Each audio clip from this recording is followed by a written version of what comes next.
Log in करा मुंबईतक.in वर. मला वाटतं कार्यक्रमाला वेळ नाही घालवता सुरुवात करतो.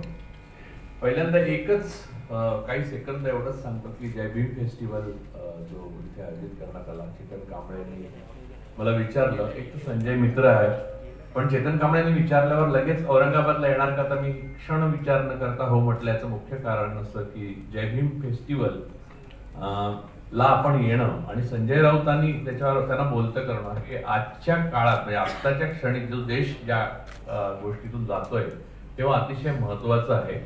एक रोपटं दिलं आम्हाला आणि एक संविधानची कॉपी दिली, म्हणजे एक वृक्ष दिला आणि एक रोपटं दिलं. गंमत अशी, आणि तर पहिला प्रश्न मला संजय राऊतांना हाच विचारायचा या संदर्भात की आज देशामध्ये आपण इथे डॉक्टर बाबासाहेब आंबेडकरांच्या कर्तृत्व आणि त्यांनी जे भारतीय स्वातंत्र्य लढ्याला कळसाला नेलं आणि शब्दबद्ध केलं ज्या पद्धतीने नागरिकाला स्वातंत्र्य पाहिजे ते, आणि मुख्य म्हणजे देशामध्ये ब्राह्मणवाद आणि मनुस्मृती याला जे एक खोट्या आदराचं स्थान, म्हणजे आदराचं स्थान होतं जे खोटं होतं, ज्याच्यामुळे माणसाला माणसाची किंमत राहत नव्हती, त्याच्यापासून या देशाला दूर नेऊन एक आधुनिक संविधान दिलं, घटना दिली, त्याची आज देशामध्ये पूर्णतः पायमल्ली होती असं तुम्हाला वाटतं का?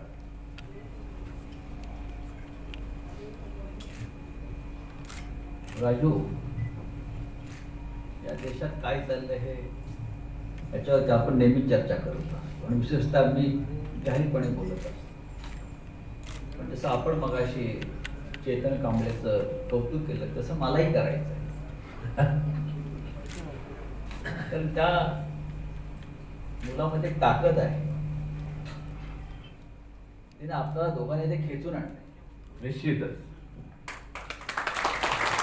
मला हे नव्हतं, पण चेतन कांबळेचा हट्ट असा असतो, त्याचे हट्ट पुरवावे लागतात.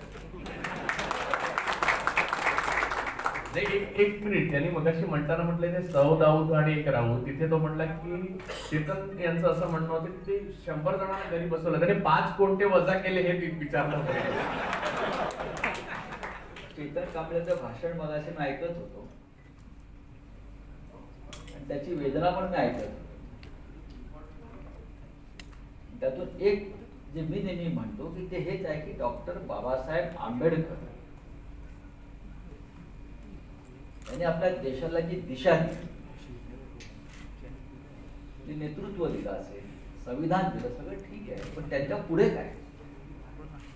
आज सुद्धा म्हणजे माझी जी खंत आहे ती अशी आहे की डॉक्टर बाबासाहेब आंबेडकरांच्या नावाने जी दुकानं राजकारणात चालू आहे ती कोण चालवत आहे? जर तुमच्यासारख्या कार्यकर्त्यांची कामं होत नसतील, मगाशी मी ऐकत होतो, माझ्याकडे चेतन नेहमी येतो, त्याला जबाबदार कोण आहे? त्याला जबाबदार आजची राज्यव्यवस्था नाहीये, त्याला जबाबदार डॉक्टर आंबेडकरांच्या नावानं राजकारण करणारे दलित समाजातलेच नेते आहेत. अनेक वर्ष ते मंत्री होत आहेत, संसदेमध्ये जात आहेत, अनेक ठिकाणी जात आहेत, पण मी ते आवर्जून उल्लेख करतो. तुम्हाला नाव घ्यायचं आहे का कोणाचं स्पेसिफिक? पण मी मी मी कधी कधी पंडित नेहरू, कविता म्हणू शकता. पंडित नेहरूंना आपले नरेंद्र मोदी आजचे फार पाण्यात पाहतात की पंडित नेहरूंनी काहीच केलं नाही किंवा काँग्रेसच्या नेतृत्वाने काहीच केलं नाही. हा देश फक्त गेल्या 5 वर्षात उभा आहे, 7 वर्षामध्ये लोकांनी झक मारली असं जे म्हणताय. पण एक लक्षात घ्या, पंडित जवाहरलाल नेहरूंच्या पहिल्या मंत्रिमंडळामध्ये 5 नेते असे होते ज्यांचा काँग्रेसशी संबंध नव्हता.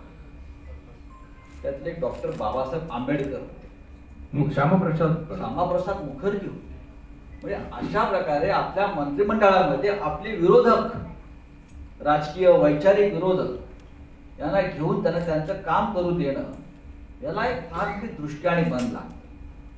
आज मला आपण मगाशी म्हटलं देशात काय चालू आहे. आज देशामध्ये जे चालू आहे की आपला विचाराचा जो माणूस नाही त्याला खतम करायचा. पण हा एक ब्राह्मणवादच आहे.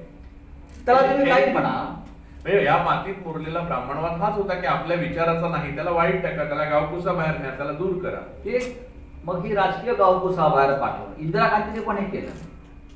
या देशामधल्या कोणत्याही राजकीय पुढाऱ्यानं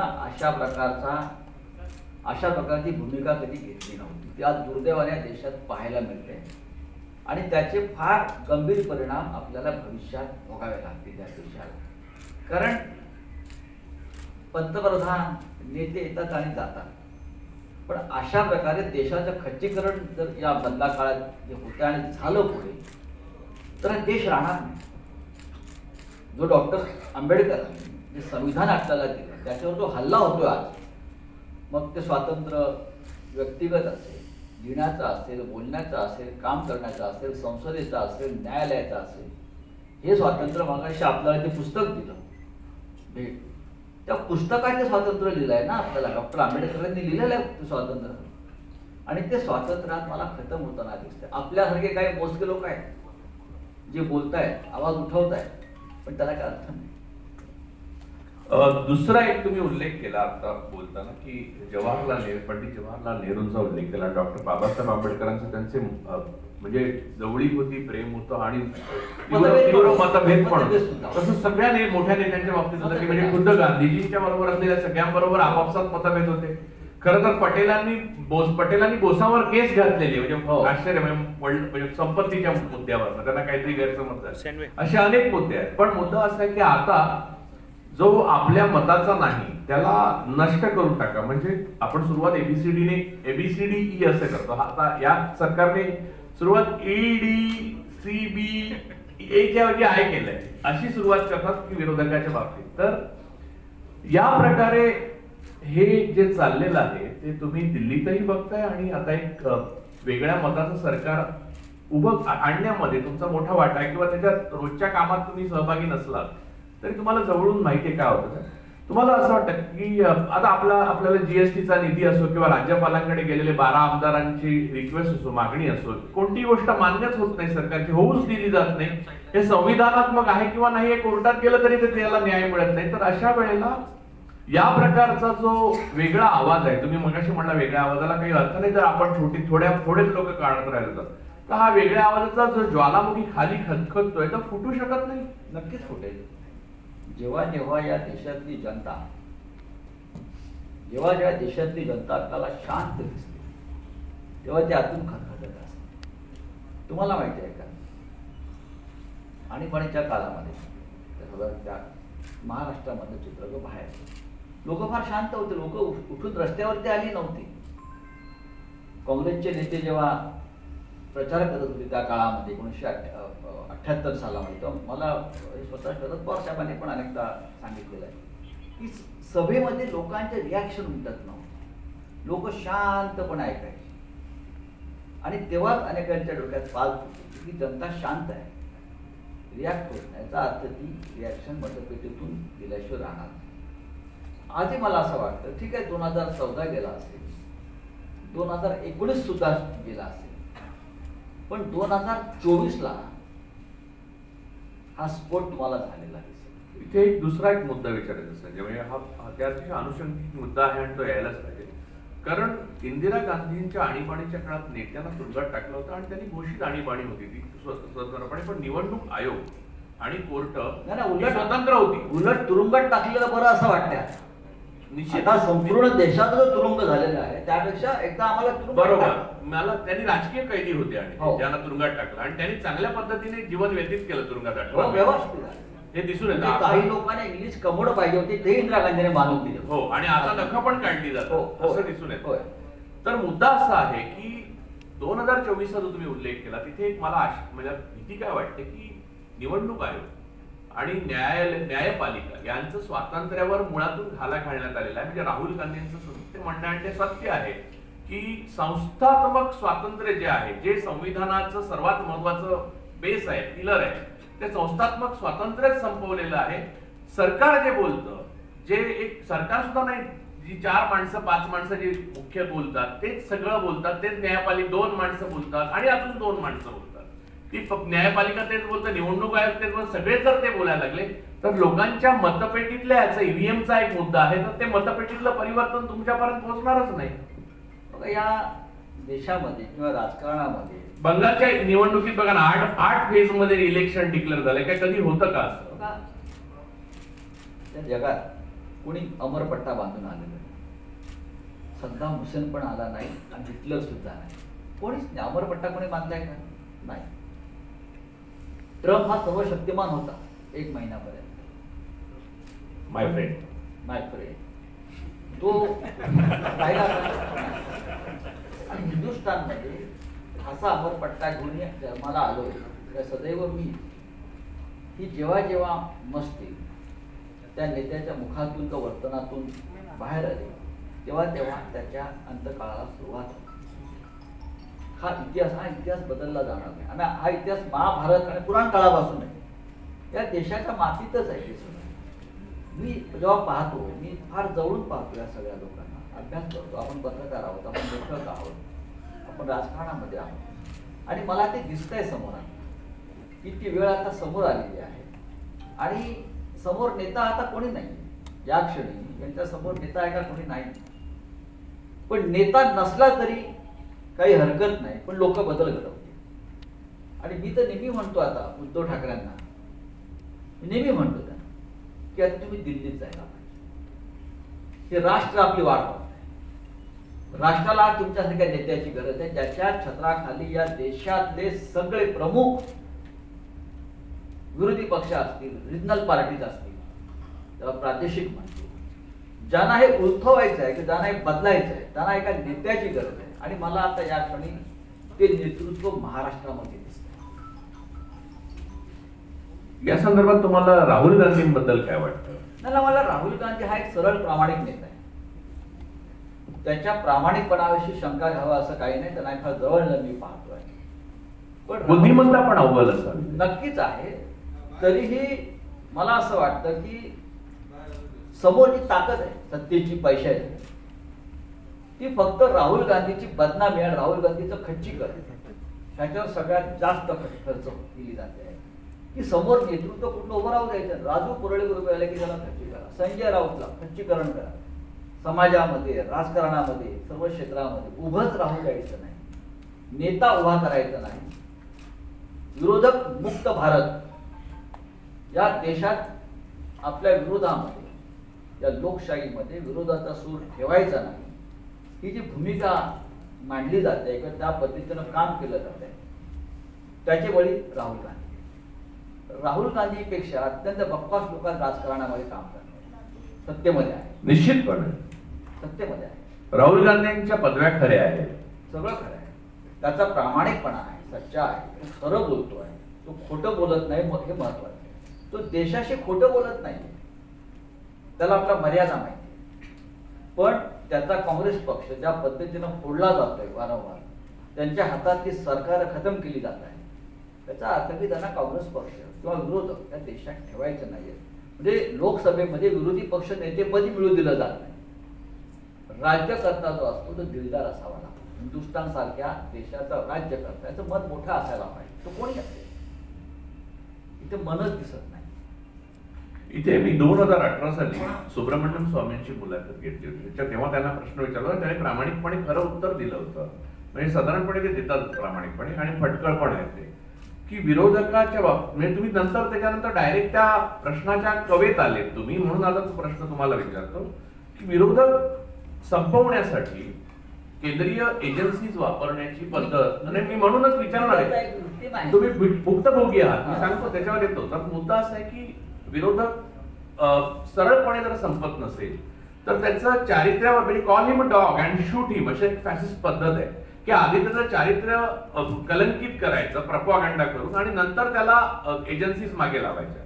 त्याच्यासाठी income tax, ED, CBI, NCB सगळ्या एजन्सीज. आणि मला आश्चर्य वाटतं एवढ्या मोठ्या देशामध्ये एवढे ऑफिसर एवढ्या दर्जाच्या परीक्षा पास होऊन येतात, त्यातल्या एकाचाही आत्मा जागा होत नाही. काल रक्षित सिंग सारख्या पत्रकाराचा आत्मा जागा झाला, त्याने राजीनामा दिला. कन्नन गोपीनाथ आहे, त्याने राजीनामा दिला. अशा 2-3 लोक सोडले तर केवढी एजन्सीज अहमहमिकेने निरपराध किंवा ज्याला कलंकित करायला सरकार लागलेलं आहे त्याच्यासाठी जातात. तुमच्यासाठी ईडी आहे. बाकी कुठच्या एजन्सीज आल्या असतील तर आम्हाला माहित नाही, त्याची माहिती आम्हाला करून द्या तुम्ही. पण ईडी पेपरमध्ये वाचलं आणि तेव्हा मी भारतात नव्हतं, मी वाचत होतो. पण मला असं वाटतं की तो अनुभव जो आहे तो संपूर्ण राजकीय प्रक्रियेमध्ये, आता पुडुचेरीचं सरकार गेलं तेव्हा पण तिथे म्हटलं जातं किंवा आता बंगालमध्ये तर मुक्त हस्ते वापर केला जातो एजन्सीचा आणि राजकीय माणसांना फोडण्याकरता, म्हणलं काँग्रेस फोडण्याकरता त्यातले अर्धे लोक घाबरूनच येतात. त्यांना कसली लाजू दाखवल्या. तुम्ही न घाबरता सामोरे गेला, तो अनुभव पूर्ण सांगितला तर राजकीय मी असं आहे की आज ज्या प्रकारे सीबीआय हे ईडी अंमलबजावणी संजना कधीच कोणाला कळलं नाही. या ईडीचं काम काय आहे? काळा पैसा बाहेर काढणे, बेहिशोबी पैसे, हजारो शेकडो लाखो कोटी जो परदेशात गेला, असं आपले प्रधानमंत्री म्हणत होते 2014 साली की 70 लाख कोटी देशाच्या बाहेर आहेत. आपले सगळे जे काळा बाजारवाले उद्योगपती 70 लाख कोटी बाहेर आहेत, ते आम्ही इथे आणू आणि त्यासाठी सगळ्या यंत्रणा कामाला लावू, कायदा बदलू आणि हे सगळे पैसे आम्ही इकडल्या जनतेत आणि प्रामाणिक नागरिकांना पैसे मिळतील. म्हणजे 15-15 लाख रुपये वगैरे देऊ. हे ईडीचं काम, हे सीबीआयचं काम. पण त्याला 7 वर्षामध्ये त्यापैकी काय झालं? 1 रुपया तर आला सोडून द्या. पण जे राजकीय विरोधक आहेत, जे आवाज उठवले चुकीच्या काही घडामोडीबद्दल, कृषी कायद्याबद्दल तेच काय, किंवा जीएसटी बद्दल, कृषी कायद्याबद्दल एनआयएच्या नोटीस गेल्याचा आवाज होता. असं आहे की मी सातत्यानं आवाज, बरं नरेंद्र मोदी काय माझे दुश्मन आहेत? नाही, कोणाचंच नाहीये. नरेंद्र मोदीचे माझे खूप चांगले संबंध आहेत. आम्ही अनेक वर्ष काम केलेलं आहे. ते जेव्हा दिल्लीच्या राजकारणात नव्हते, गुजरातच्या राजकारणात नव्हते, तेव्हापासून आम्ही एकमेकांना ओळखतो. ते काय माझे व्यक्तिगत दुश्मन आहेत किंवा असण्याचं कारण नाही. भारतीय जनता पक्षाशी माझं व्यक्तिगत वैर असण्याचं कारण नाही. तो या देशातला एक राजकीय पक्ष आहे, जसा काँग्रेस पक्ष आहे. तुम्ही जिंकला, तुमच्याकडे बहुमत आहे, तुम्ही राज्य करा. पण ज्या पद्धतीनं काँग्रेसच्या काळातही इतका गैरवापर झाला नाही या संस्थांचा, तेवढा होतो. मी एक मध्यमवर्गीय माणूस आहे. मी फक्त बोलतो, लिहितो, किंवा तुमचं महाराष्ट्रातलं सरकार जे तुम्हाला तुमचा घात जो होता तो त्यांना वाटतं माझ्यामुळे गेला, म्हणून त्याने माझ्या मागे काय लावलं, ईडी लावलं. पण मी काय ईडीला घाबरतो का? इथं लोक घाबरले असतात. इथं लोकांनी पक्षांतरी केली असते, इथं लोकांनी गुडघे टेकला. माझ्यामध्ये हिंमत आहे. मी जाहीर पत्रकार परिषद घेऊन आव्हान देतो, हिंमत असेल तर या. आणि बायकाने कुठे नोटीस पाठवता? आम्हाला पाठवा, आम्ही आहोत की समोर लढायला तुमच्याशी. आम्ही लढलो ना. ही हिंमत जर प्रत्येकाने दाखवली या देशात. काँग्रेसचे बरेच नेते दाखवत नाहीत असं तुम्हाला नाही वाटत? दाखवायला पाहिजे. म्हणजे एक अभ्यासक म्हणून मला असं हे समजतं. सगळे काँग्रेसचे नेते हिंमत दाखवत नाही. त्यांनी काँग्रेसच्या नावावर, गांधी परिवाराच्या नावावर कोट्यवधींची माया गोळा केली. सगळे पदं भोगली आहेत, केंद्रापासून राज्यापर्यंत. ज्याने हे सगळे भोग भोगलेत ते घाबरतात, जे भोगी नाहीत ते घाबरतात. आम्ही नाही घाबरत. आम्ही कशाला घाबरायचं? या. आता दुसरा एक मुद्दा म्हणजे हे तर एजन्सीचं झालं. आता संविधानिक पद आहेत, जसं की राज्यपालांचं पद आहे. आतापर्यंत असंख्य चांगले उत्कृष्ट आनंद देणारे, महाराष्ट्रावर प्रेम करणारे असंख्य राज्यपाल महाराष्ट्राने पाहिले, इतर राज्यांनी पाहिले. राज्यपाल पदाचा अशा प्रकारे स्पिन करणं हे आतापर्यंत कोणाला माहित नव्हतं. म्हणजे अशा प्रकारे केलं जाऊ शकतं. तुम्हाला स्वतःला सरकार जे महाविकास आघाडीचं आलं तुमचं, ते त्याच्यामध्ये राज्यपालांनी एक रोल पहिल्यांदा आधी बजावला होता पहाटे उठून. तर त्यानंतर ते सातत्याने कोणत्याही मुद्द्यावर एक पॅरलल सरकार असल्यासारखं, एक समांतर सरकार असल्यासारखं वागतात. आणि हे दिसणारी स्पष्ट गोष्ट आहे. यात त्या राज्यपाल पदाचा महिमा जो आहे त्याला म्हणजे बट्टा लावत असतील तर ते स्वतः लावत आहेत. म्हणजे आपण बोलल्याने तो बट्टा लागत नाही. मुद्दा असा की समांतर सरकार म्हणून राज्यपाल पदाची निर्मिती संविधानात झालेली नाही. तर तुम्ही आता ते बघताना तुमच्या पक्ष, ज्याच्यात मुख्य पक्ष आहे असं सरकार असताना, राज्यपालांना तुम्ही यादी देऊन इतके दिवस झाले, 12 आमदारांना पण त्यांनी मान्यता दिली नाही. ही एक शेवटची गोष्ट. पण याच्या अगोदर असंख्य गोष्टींची यादी आहे. राजभवनाचं अधपतन हे सातत्यानं अनेक राजकीय राजवटीमध्ये झालेलं आहे. तुम्ही आंध्रमध्ये रामलाल नावाचे राज्यपाल होऊन गेले, किंवा उत्तर प्रदेशमध्ये उमेश भंडारीने जे केलं त्या काळामध्ये, हे शेवटी दिल्लीचे एजंट असतात. पण त्या पदावर बसलेली जी व्यक्ती असते त्याला कळायला पाहिजे की मी या घटनात्मक संस्थांचं किती खच्चीकरण केलं. अनेक चांगले राज्यपाल आम्ही सुद्धा पाहिले, अनेकांनी राजीनामे दिले जेव्हा त्यांना आदेश आले, त्यांना असं वाटलं योग्य नाही, त्यांनी आपल्या पदाचे त्याग केले. आता महाराष्ट्राचा तुम्ही जर उल्लेख केला, महाराष्ट्र हे जे भगतसिंग कोश्यारी राज्यपाल, नाव मोठं क्रांतिकारी पहिले भगतसिंग, ते संघाचे प्रचारक होते, त्यांचं आयुष्य संघाच्या प्रचारामध्ये गेलं. ठीक आहे, तो त्यांचा विचारसरणी आहे. ते एका राज्याचे मुख्यमंत्री होते, उत्तराखंड सारख्या. ते केंद्रात मंत्री होते, त्यांना अनेक भाषा पण येतात. त्यांना विद्वान माणूस आहे.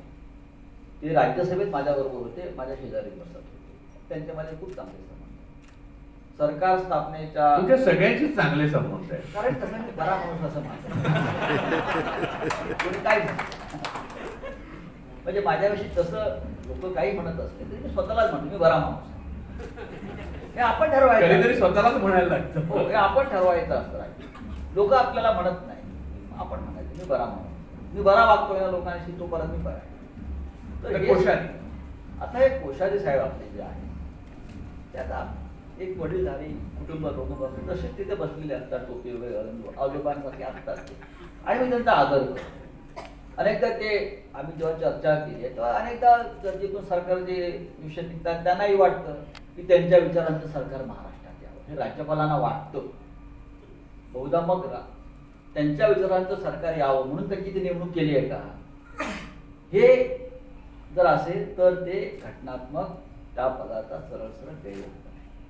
आणि त्याने एका पहाटे शपथ दिली ना, त्यांच्या विचारांचं सरकार हवंय. पण ते टिकलं का? असे विचार टिकत नाहीत, खेचून आणलेले, चोरलेले, काळोखात.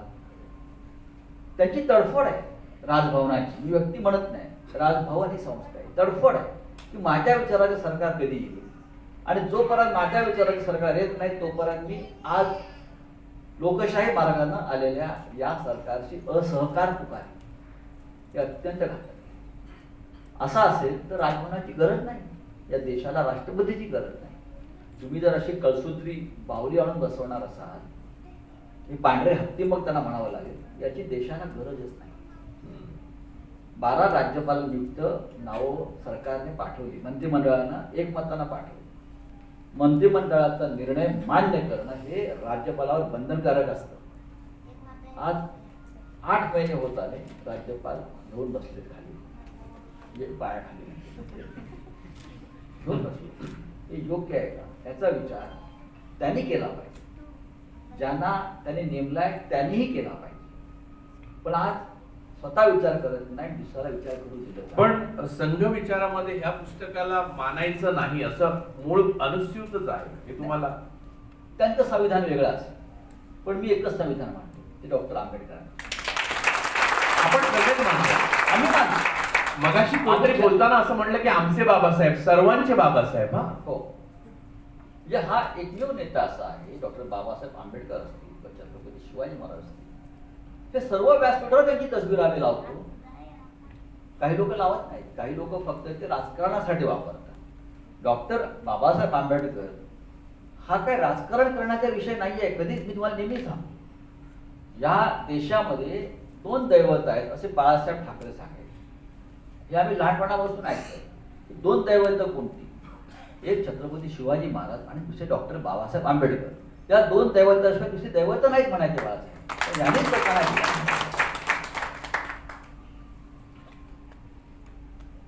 केवळ राज्यपाल पदाबद्दल तुम्ही आता बोललात, पण असं वाटतं की आपल्या संस्था ज्या आहेत ज्या म्हणजे महान संस्था आहेत, ज्याच्या म्हणजे पुस्तकात महान आहे, पण सरकार गेल्या 70 वर्षात आपण कमी अधिक चांगली वाईट सर्व प्रकारची पाहिली. म्हणजे मी नाही पाहिली, तुम्ही नसतील पाहिली वयानुसार, पण लोकांनी पाहिली ते लिहून ठेवलंय. आपण काही काळ पाहिली. त्या संस्थांनी, त्या सर्व सरकारांनी या संस्थांचा कमी अधिक प्रमाणात एका मर्यादेच्या अलीकडे राहून आदर केलेला आहे. न्यायपालिका असो किंवा म्हणजे निवडणूक आयोग असो किंवा इतर संस्था असो. आज असं दिसतं त्या संस्थांमध्ये बसलेल्या माणसाला पण आपल्या विचाराचं म्हणजे जे आहे ते सरकार टिकावं आणि नवीन कोणी विचाराचं सरकार येऊ नये असं त्यांच्या बोलण्यातनं, जाहीरपणे स्तुतीसुमनातनं आणि एकंदर उद्धृत केलेल्या वाक्यातनं, नवे जजमेंटमधनं पण दिसून येतं. हे तुम्ही पाहता तेव्हा जेव्हा दिल्लीतलं जे वर्तुळ आहे, जे निवडून आलेले खासदार आहेत इतर, त्यांच्यामध्ये काय त्याच्याबद्दल प्रतिक्रिया उमटलेल्या आहेत किंवा उमटतात? दिल्ली मूक आहे, मूक आणि बधीर आहे. या क्षणी देशाच्या राजधानीमध्ये काही घडत नाही. पण डेरेक ओब्रायन किंवा महुआ मोइत्रा सारख्या हे 2-4 लोक आम्ही आहोत. बाकी दिल्ली मूक आणि बधीर. संसद मूक आणि बधीर झाली. काही मोजके लोक सोडले. तर जाहीरपणे बोलतील भेटतील. घाबरलेत का? नक्कीच. एक तर ज्यांचं बहुमत आहे आज त्या पक्षाचे लोक आहेत त्यांना बोलण्याचं स्वातंत्र्य नाही, हम्म. त्यांना एकमेकांना भेटण्याचं स्वातंत्र्य नाही. हम्म. ते हसत नाहीत आमच्याकडे बघून, त्यांना भीती वाटते जर माझ्याकडे बघून किंवा आमच्या सगळ्या लोक बघून हात जरी वर केला तरी ते कुठेतरी सीसीटीव्ही कॅमेऱ्यातून पाहिलं जाईल. पण जीन्स वगैरे पण घालत नाही असं मी ऐकलं. नाही, एवढी बंधनं मी दिल्ली आपल्या राजधानीमध्ये कधीच नाही पाहिजे. आम्ही दिल्ली अनुभवले, आम्ही दिल्लीमध्ये अगदी मोकळ्या मनानं श्वास घेतला. दिल्ली फार दिलदार आहे. दिल्ली दिलदारच आहे आणि ही मोगल काळापासून दिल्ली दिलदार, लक्षात निश्चितपणे. हा, दिल्लीला स्वतःचा एक सुगंध आहे आणि तो सुगंध सगळ्याच राज्यकर्त्यांनी घेतलेला आहे. पण आता दिल्लीमध्ये काय चाललंय ते कळत नाही, कारण काही घडतच नाही, आवाजच नाही दिल्लीमध्ये कोणाचा. हे कधी घडलं नाही. दिल्ली आता मला मुर्द्यांचं शहर वाटायला लागलं. दुसरा एक अगदी वेगळा प्रश्न विचारतो, म्हणजे आजच्या घटनेच्या संदर्भात आहे की महाविकास आघाडीचं म्हणजे शिवसेनेचे एक प्रकारे सिद्ध झालेले नव्हते तरी राजीनामा दिला. त्याच्या दुसऱ्या बाजूला एक असा विचार होता की गेल्या 7 वर्षामध्ये केंद्र सरकार आणि भारतीय जनता पक्षाची जी जी सरकार आहेत त्यातल्या अनेक मंत्र्यांवर, नेत्यांवर आणि सरकारामध्ये असताना अनेक गुन्हे झाले आणि आरोप झाले, एकही राजीनामा घेतला गेला नाही, किंबहुना अशा प्रकारच्या मागणी सुद्धा एंटरटेन करण्यात आली नाही. एक मिनिट मला पूर्ण सांगायचं आहे. एवढंच नव्हे तर सीबीआय जज सारख्या माणसाची संशयास्पद मृत्यू झाला, त्याची नीट चौकशी सुद्धा या महाराष्ट्र राज्यात झालेली नाही. अशा प्रकारे विरोधकांच्या मागणीला केराची टोपली दाखवणारा भाजप या अगोदर 2013च्या अगोदर ज्या प्रकारे मागणी करत होते तेव्हा युपीएतले मंत्री राजीनामा देत तुरुंगात जात हे होत होतं. यानंतर 7 वर्षात हे शहाणपण अजून तुम्ही शिकला नाही, आपल्या मंत्र्यांचे राजीनामे घ्यायला लागलात का, असं विचार करणारा पण एक वर्ग आहे तुमच्या पक्षातही आहे. आणि तुम्ही त्याच्यावर काय बोलू इच्छिता? ही साध्य साधारण सुविधा तुम्ही का पाळावी भाजप जर पाळत नसेल तर? याचं कारण आम्ही लोकांचा आवाज आहे, आम्ही विरोधकांचा आवाज आहे. त्या अर्थानं नाही, एक दुर्घटना घडली, त्याचे संबंध नाव मंत्र्याशी जोडले. खरं म्हणजे त्यांचा राजीनामा घ्यायची गरज नव्हती. राजकीय दृष्ट्या पाहिलं तर अद्याप तपास संपलेला नाही, अद्याप तपासाचा निष्कर्ष आलेला नाही. गुन्हेगार कोण, आरोपी कोण हे लक्षात येत नाहीये. अशा वेळेला कोणीतरी आरोप करत आहे, काहीतरी समोर पुरावे आणण्याचा प्रयत्न होत आहे, म्हणून त्यांना घरी बसवणं त्या आणि खूप जुना कार्यकर्ता आहे संजय राठोड पक्षाचा. त्याचा आतापर्यंत संपूर्ण कारकीर्द ही फार छान त्यांची कारकीर्द आहे. पण आज राजीनामा त्यांचा मुख्यमंत्र्यांनी घेतला. तपास पूर्ण होईपर्यंत त्यांना तपासावरती दबाव नको अशा नैतिकतेचा मुद्दा आणतात. एक लक्षात घ्या, हा राजीनामा घेतला म्हणून विरोधी पक्षाचा जय झाला असं मी मानत नाही. ते जर आज जितमयाच्या हातामध्ये जर त्यांनी हा आमच्यामुळे वगैरे झाला हे त्यांनी विसरून जावं. हे तरी पूर्वी राजीनामे घेतलेले आहे. मला विचारण्याचा की गुजरात सारख्या राज्यामध्ये, मध्य प्रदेश सारख्या राज्यामध्ये जिथे जिथे आज त्यांची सरकार आहे, हाथरस मध्ये, उन्नाव मध्ये तिथे लोकांनी राजीनामे दिले झालेत ना. असे प्रकार अनेकांचे संबंध आलेले आहेत. आणि नंतर ते कसं काय घासून पुसून चकचकीत केल्या, लाद्या रक्ताने माखलेल्या, हे आम्हालाही माहिती आहे. देशद्रोही पाकिस्तानी. आता असं त्या मुलीची आत्महत्या ही दुर्दैवी असते किंवा हत्या किंवा मृत्यू. याच काळामध्ये मुंबईमध्ये एका खासदारानं आत्महत्या केली, मोहन देलकर या खासदारानं आत्महत्या केली मुंबईमध्ये येऊन. तो गुजरातला खासदार, तो गुजरातला करू शकला असता आत्महत्या, पण त्याने मुंबईतून केली. कारण त्याला असं वाटलं असावं का मी देलकरना ओळखायचो, की मी जर इथे येऊन आत्महत्या करून जर मी काय लिहून ठेवलं तर इथेच चौकशी होईल माझी. गुजरातमध्ये माझ्या मृत्यूची, माझ्या आत्महत्येची चौकशी. देलकरांबद्दल काल तुम्ही एक आठवण सांगितली, ती जाहीर सांगावी असं मला वाटतं. ते मला वाटतं बाळासाहेब प्रचार. देलकर हे 7 वेळा निवडून आले. सिल्वासा, नगर हवेली हा केंद्रशासित प्रदेश आहे आणि अत्यंत दिलदार तरुण नेता होता. तो असा छान होता. अपक्ष म्हणून निवडून येणं कठीण असतं, पण ते अनेक वेळेला अपक्ष निवडून आले. त्याला पक्षाची बंधनं नव्हती. नाही, काल तुम्ही म्हणला की बाळासाहेब प्रचाराला जाणार. आम्ही एकदा त्याच्याविरुद्ध उमेदवार उभा केला सिल्वासाला, कारण सिल्वासामध्ये मराठी वस्ती खूप आहे. काय थोडं त्याच्या विरुद्ध वातावरण होतं. कधी 95-90 थोडं त्याच्या आधी असेल मला मला वाटतं. तेव्हा आम्ही ठरवलं की तिकडे आपण उमेदवार लढवावा. एक चांगला उमेदवार आम्हाला मिळाला पटेल म्हणून. आम्ही गेलो, उमेदवार लढत होता. बाळासाहेब गेले प्रचाराला. सिल्वासा कसं मागास आदिवासी भाग आहे. तर मला त्या मोहन देलकरचा फोन आला, त्याच्या विरुद्ध आम्ही प्रचाराला जातो आहे, त्याचा फोन. अरे संजय भाई, आदरणीय बाला साहब जी मेरे खिलाफ प्रचार करने के लिए आ रहे हैं. ठीक है मेरे लिए बहुत आदरणीय है, लेकिन हमारे यहाँ अच्छा होटल नहीं है, तो आप ठहरेंगे कहाँ?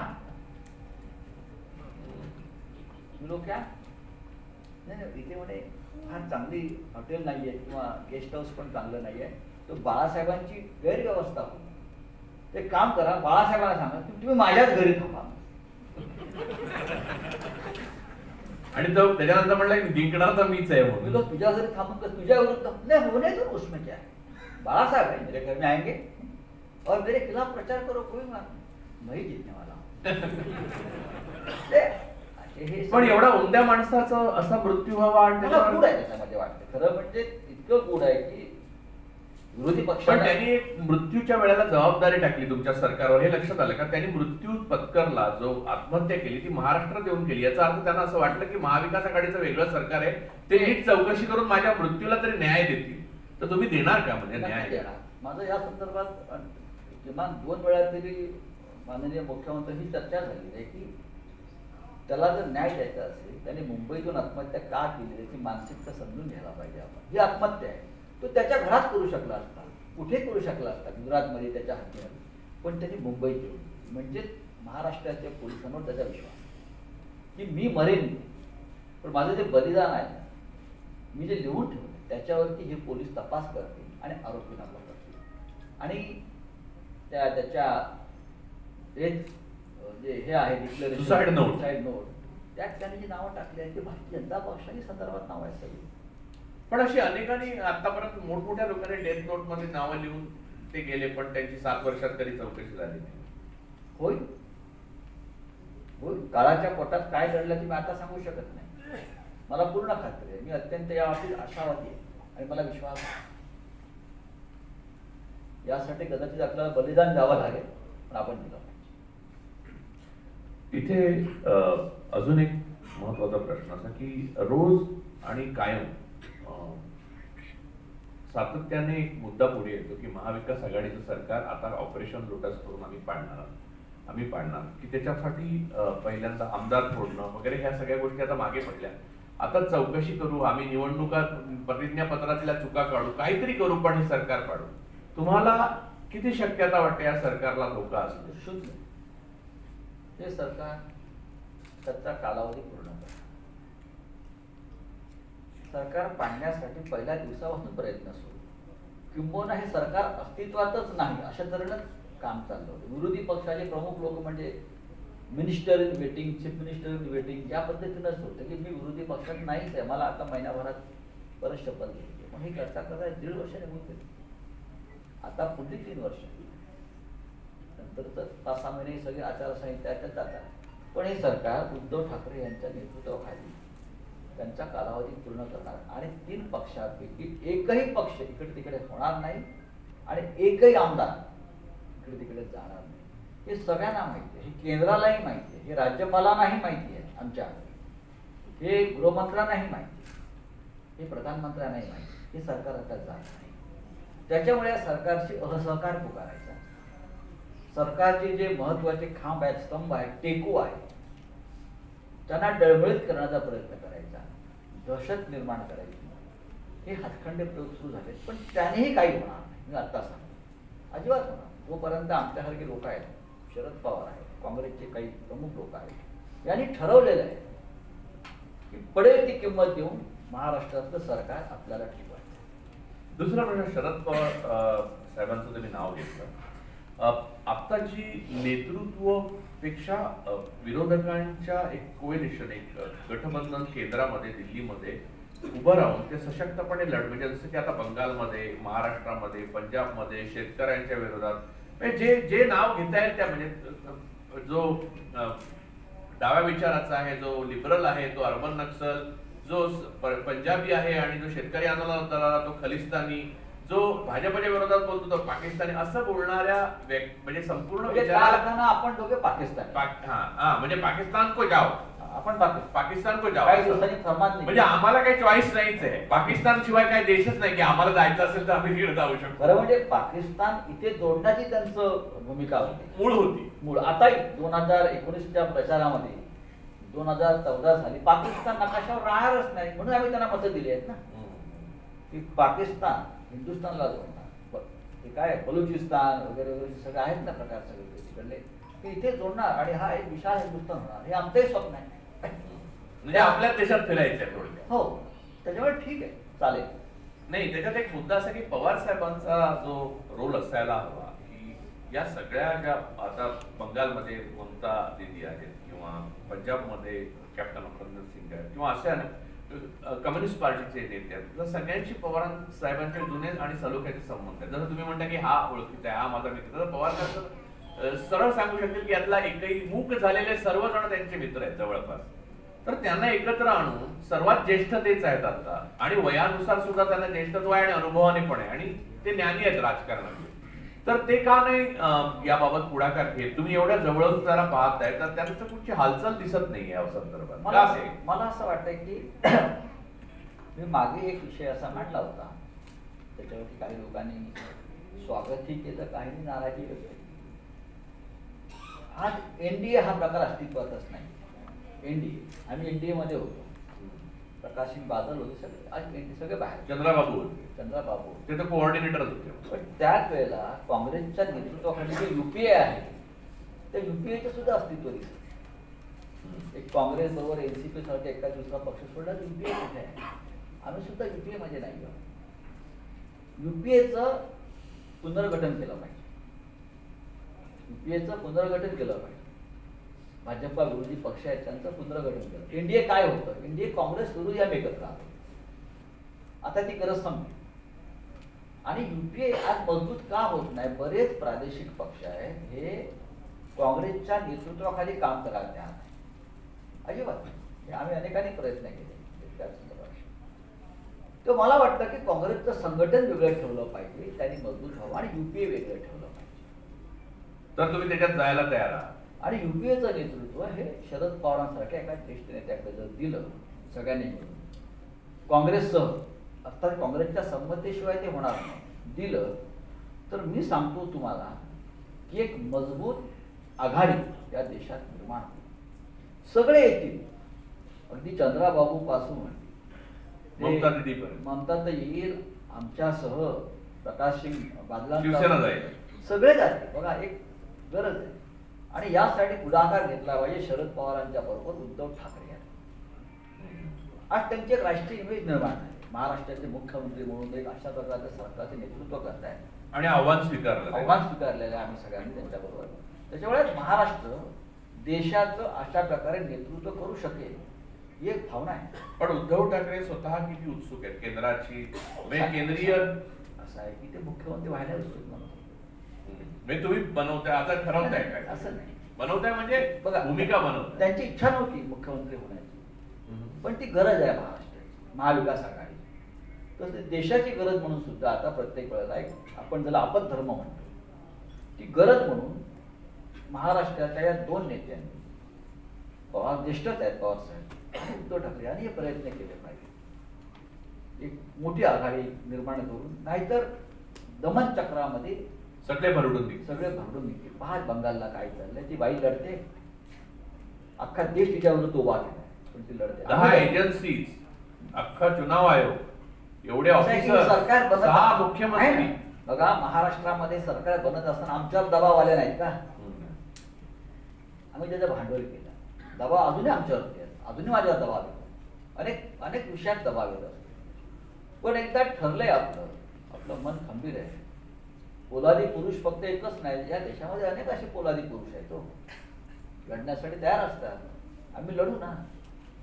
आणि ज्या शहरात आपण नाव आहोत औरंगाबादमध्ये, तुम्ही शिवसेना त्याला प्रयत्न चालू केले होते संभाजीनगर करण्याचे, पण औरंगाबाद या शहराचं नाव आहे. औरंगजेबाने शहराचं नाव बदललेलं, स्टेडियमला आपलं नाव बदललेलं, शहराला दिलं. पंतप्रधान पदावरील व्यक्तीने, विशेषतः ज्याच्या हातात त्या देशाची सर्वोच्च सत्ता आहे आणि जो आज या घडीला देशाचा बलवान नेता आहे, त्याने आपल्या हयातीत हे करणं योग्य नव्हतं. ते मोठे नेते आहेत. जर करायचंच होतं तर गुजरातच्या बाहेर असं काही भव्य निर्माण करू किंवा स्वतः निर्माण, म्हणजे अनेकांनी दिले, अनेक राजकीय काँग्रेसच्या नेत्यांची दिली आहेत, पण त्यांनी उभं केलं त्याला नावं दिली आहेत. उभं दुसऱ्याने केलेलं मोठ्या नेत्याचं ऑलरेडी अस्तित्व असलेलं नाव बदलून आपलं नाव देणं गेल्या 7 वर्षात देशात काय उभं राहिलं हा संशोधनाचा विषय आहे. बेकारी उभी राहिली. बेकारी आहे, आता- महागाई आहे, भ्रष्टाचार आणि आहे. भय, भूक आणि भ्रष्टाचार जे घालवणार होते ते भय, भूक आणि भ्रष्टाचार हे तिन्ही उभे राहिले. आता तिथे या संदर्भात मला अजून एक प्रश्न विचारायचा आहे की तुम्ही जी आघाडी म्हणलात युपीए संदर्भात, तर राहुल गांधी म्हणजे काँग्रेसच्या सहमतीशिवाय जर ते शक्य नसेल तर राहुल काँग्रेस- गांधींना महाराष्ट्रात येणं, काँग्रेसनी मनाचा मोठेपण दाखवायला पाहिजे, थोडा त्याग केला पाहिजे. काँग्रेसच्या त्याग आणि दिलदारीवरती पुढल्या नव्या आघाडीचे भविष्य आहे. जर त्यांना ही व्यवस्था दिल्लीतली बदलायची असेल तर पहिला सर्वप्रथम काँग्रेसला त्याग करावा लागेल. ती त्यागाची तयारी असेल तर अनेक जण पुढलं पाऊल टाकतात, नाहीतरी असं नाही. शेवटचा प्रश्न विचारतो तुम्हाला. मला वाटतं की एक लास्ट शेवटचा प्रश्न, 8:30 वाजत आले. शेवटचा प्रश्न हा की महाराष्ट्रामध्ये एक मैत्रीची राजकारणामध्ये परंपरा, म्हणजे नक्कीच आहे. विरोधक आणि सत्ताधारीचं नाही, तर तुम्ही महाराष्ट्रापुरते तरी विरोधक, म्हणजे भारतीय जनता पक्ष आता विरोधात उरलेला आहे, तर भारतीय जनता पक्षाचे नेते मैत्री जी महाराष्ट्रामध्ये वैयक्तिक आयुष्यामधले वैचारिक जे विरोध आहे त्याचा वैयक्तिक आयुष्यात परिणाम होऊ न देणं, ह्या धर्म पाळतात का? त्यांच्या मनात असतं. असं नाही की पूर्वीचे सगळे आमचे मित्रच आहेत ना. आज जे का ते भीतीने, केंद्राच्या भीतीने जसं मला दिल्लीत नाही, एकमेकाकडे आमच्यासारख्या माणसाकडे किंवा जे विरोधी पक्ष आहे त्यांच्याकडे पाहायला, नजरेला नजर द्यायला घाबरतात. जे आम्ही कधी काय दिल्लीमध्ये किंवा बाहेर एकत्र बसून जेवत होतो, एकत्र जात होतो, फिरत होतो, चर्चा करत होतो, निवडणुकीमध्ये आम्ही एकत्र असतो. पण आमचं आज ते वातावरण दिल्लीचं संपलंय पूर्णपणे. नाही, दिल्लीचा माहोलच बदललेला आहे. मग मला असं वाटतं की दोन एक नवी मोगलाई निर्माण झालेली काय तिकडे. असं वातावरण आपल्या लोकशाहीमध्ये, ज्या देशाला स्वातंत्र्य मिळालेलं आहे, आता पहा दिल्लीमध्ये एक नवीन संसद उभी राहते, जुनी संसद, विस्टा. एक जुनी संसद. आपण एक ऐतिहासिक भव्य आपण पाहिलं चित्र आहे जगाने पाहिलं. आम्ही मी तिथे गेले 20 वर्ष जातो त्या संसदेमध्ये आहे. आतमध्ये गेलो तर रोमांचित व्हावं असं वाटतं, कारण त्या संसदेमध्ये पंडित नेहरू पासून मोदींपर्यंत बाकी मधले सोडून द्या, आणि अनेक क्रांतिकारकांचे पाय तिथे लागले. तिथे लागलेले आहेत. बरं, ती संसद आता बंद केली जाईल आणि नवीन त्या संसदेला तुम्ही मध्यवर्ती सभागृहात पाहाल तर अनेक असे नेते, पुढारी, क्रांतिकारकांची छायाचित्र आहेत जी आमची प्रेरणा आहे. तिथे अनेक मोठे मोठे नेते येऊन चर्चा करून गेलेले आहेत. पण ती आता संसद पत्र्यानं पूर्ण झाकली गेली, ती नंतर बंद केली जाईल. तो इतिहास पूर्ण बंद केला जाईल आणि जी नवी संसद येईल तुम्हाला एक जामे आहे आता त्या संसदेचा इतिहासाशी काही संबंध नाही, रोमांचित व्हावाचं काही नाही तिकडे. अशा प्रकारे दिल्लीचं सुरू असतं राष्ट्रीय राजधानीमध्ये. हे मेलक कसं, तर तुम्ही सांगता त्याला एकच पुस्ती जोडतो आणि हे मुलांना संपवण्याकडे निरमी संपवतोच की आज मोरारजी देसाईंच्या स्मरण दिन होतं. आपण मोरारजी देसाईंच्या तिथे, मोरारजी देसाई गुजरातचे पहिले नेते आहेत जे पंतप्रधान बनले, की गैर काँग्रेसचे पहिले, तर त्यांना आदरांजली व्हायला सुब्रमण्यम स्वामी आणि त्यांचे 3 सहकारी होते. बाकी कोणीही नेता नव्हता. गुजरातच्या केडर मधला पण नव्हता, गुजरातच्या कडनं आलेला पण नव्हता आणि भारतीय जनता पक्षाचा नव्हता. ही गुजरात बद्दल असलेला आदर पण इथे दिसतो. पहिले पटेलांचं झालं, आता देसाई. पण पटेलांचा जो जगातला सगळ्यात उंच पुतळा आहे, स्टॅच्यू ऑफ युनिटी, उद्या तोही काढला तरी मला आश्चर्य वाटणार. तिथे दुसरा कोणाकडे पुतळा लावला जाईल. या देशात सध्या या देशात सध्या काय घडू शकतं, उद्या नाही. संजय, या सगळ्या आपण खूप बोलू शकतो, पण वेळेची मर्यादा आहे आणि लोकांनाही म्हणजे जे पाहत लवकर मोकळं केलेलं बरं, कारण वातावरण किती गंभीर आहे आणि भयप्रद आहे, जास्त करणंही योग्य नाही लोकांना, त्याने भीती वाटते. आणि या भीतीतनं बाहेर आणि ही मुलाखत संस्मरणीय यासाठी होईल की अशा एका काळामध्ये ही घेतली गेलेली मुलाखत आहे. मी घेतली म्हणून नाही, कोणी घेतली असेल तरी. आणि या एका अशा काळामध्ये तुम्ही बोललेला आहात की ज्या काळामध्ये लोक बोलायला आणि कृती करायला प्रचंड घाबरतात, तेव्हा दोन्ही गोष्टी तुम्ही केलेल्या आहेत. भीती तर सगळ्यांनाच वाटते हो, पण त्याच्यावर मात करण्याची सामर्थ्य फार थोड्या लोकांमध्ये असतं. मग लेखक असो, पत्रकार असो, राजकारणी असो, कुणालाही. तर जास्तीत जास्त तुमच्या प्रेरणेने जास्तीत जास्त अशी माणसं निर्माण हो अशी शुभेच्छा मी समाजाला देतो. इथल्या जी भीम ऊर्जा निर्माण करतात तुम्ही, त्याचा उद्देशच हा आहे की जे बोल की लब आजाद है तेरे हे सगळ्यांनी म्हणावं आणि एक दिवशी हम देखेंगे ती दिवस आपल्याला प्राप्त व्हावा. एवढं बोलून मला वाटतं ही मुलाखत मी आवडती घेतो. जय हिंद. लॉग इन करा मुंबईतक.in वर.